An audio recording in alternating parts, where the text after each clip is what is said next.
Hi everybody, I'm Dan Schmidt. This is my wife Sharon, my daughter Tori Grace, and Sharon will fill you in a little bit on what she likes and dislikes about all this madness. Hi, I'm Sharon. I married into this madness, well maybe I should say creative energy, about 9 years ago, and it has really been a ride. I've enjoyed it for the most part.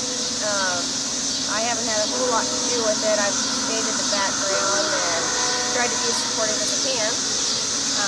My daughter Tori and I moved here 9 years ago from Kansas, and he tried to let us know a little bit about what this is all about, but we didn't know what we got into until we actually lived it. I'll let Tori Grace tell you a little bit about what she thinks about it.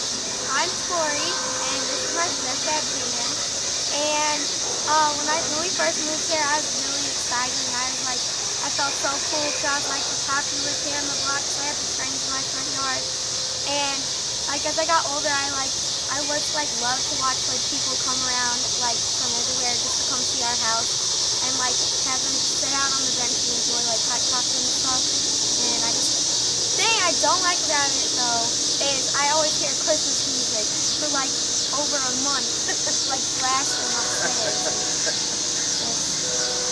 Well, we try to please everybody around here, and the street gets into Halloween and Christmas quite a bit, so it helps with the madness and everybody putting up with it.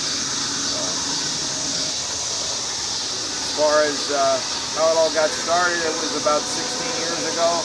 I rebuilt the front yard and decided I would play with the garden trains, never knowing what it would grow to. Because if it hadn't been for all the people stopping, I wouldn't have kept adding or improving on it. And so this is 14 years later, and now there's actually 4 different tracks. There's probably 5,000 lights. We have hot cocoa on the weekends and cider and candy canes for the kids. And we get tour buses, limousines, all kinds of people stopping, wheelchairs, crutches, fire trucks. It's never ending.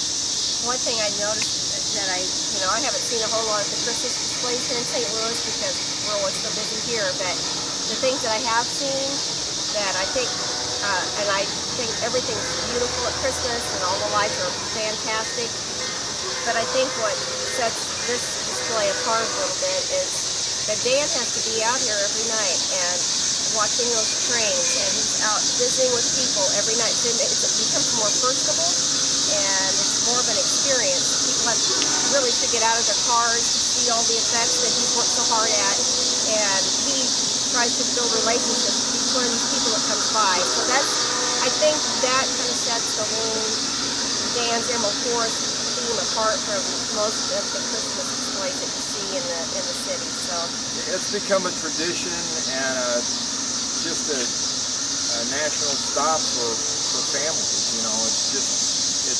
And they tell me that every year. Say, well, we wouldn't miss you, and they without the fire, everybody would freeze and maybe stop for 30 seconds and go home. But we've got a tent out here in the driveway, and that helps build the rapport. You've got a nice fire, which the city allows, and they let me make the street one way for 4 or 5 hours, so it stops the bottlenecking. And I have guests book out, and there's been signatures from France and Switzerland, and they're not just coming to see me, they're coming to see family, but then the family brings them here. So it's I'm pretty much known all over the state. I just so famous and just not rich. But you get a tear in your eye when you see little faces, and then they start to cry when their folks want to take them away. But that's probably the biggest why that I do it. It's not just being a train lover though. I've always loved gardening, which my father did. We always put Christmas lights up when I was a young boy, and so that's kind of how it was kind of in my blood. And when I got the to learning about the garden trains, it sort of pulled all three of those things together. It pulled Christmas, it pulled gardening, and it pulled the trains together. And the famous bar windows when I was a little boy growing up was the place to be. And a lot of people remind me of that and say, this brings us back to those times that are gone and will be forever. Yeah, it's a piece of nostalgia, I think. Yeah. So that's what makes the train so special. And, you know, building it around Christmas, and now it's become Halloween and 4th of July, and so it's grown to pretty much all the seasons. Anything else you want to add? Have fun looking I'm sorry we don't have the Christmas stuff going, but it is nice to be out here in a short sleeve shirt. All right, thanks, guys.